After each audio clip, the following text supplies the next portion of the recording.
অবাধ ও শান্তিপূর্ণ নির্বাচন করাতে বদ্ধপরিকর নির্বাচন কমিশন। তবে যতই নির্বাচনের দিন এগিয়ে আসছে ততই যেন প্রতিটা জেলায় জেলায় বাড়ছে কেন্দ্রীয় বাহিনীর বুটের আওয়াজ। রাজ্যে নির্বাচন যত ঘনিয়ে আসছে ততই যেন গ্রামগঞ্জে কেন্দ্রীয় বাহিনীর তৎপরতা বাড়ছে।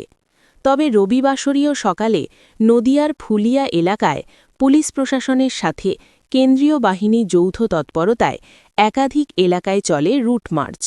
নদিয়ার ফুলিয়া ফাঁড়ির ইনচার্জ সঞ্জয় চ্যাটার্জির নেতৃত্বে এই কর্মসূচি ফুলিয়ার বিভিন্ন পঞ্চায়েত এলাকায়। মূল উদ্দেশ্য ছিল ভোটারদের মধ্যে নিরাপত্তা ও আস্থা বাড়ানো।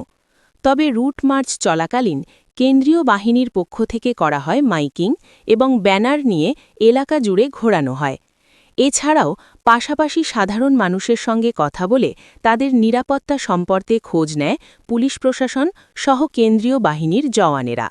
কিন্তু ভোটারদের জিজ্ঞাসা করা হয় তারা নিজেদের নিরাপদ মনে করছেন কিনা।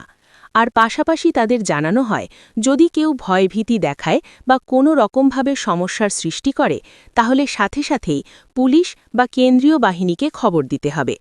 তবে এই উদ্যোগের মাধ্যমে পুলিশ প্রশাসন স্পষ্ট বার্তা দিতে চেয়েছে যে আসন্ন বিধানসভা নির্বাচনকে শান্তিপূর্ণ ও অবাধ রাখতে তারা বদ্ধপরিকর।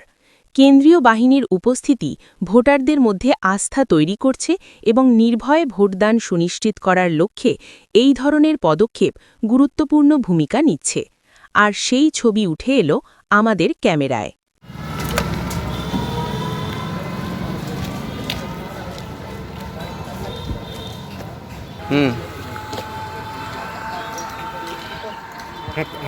चलो चलो आ जाओ पैदल।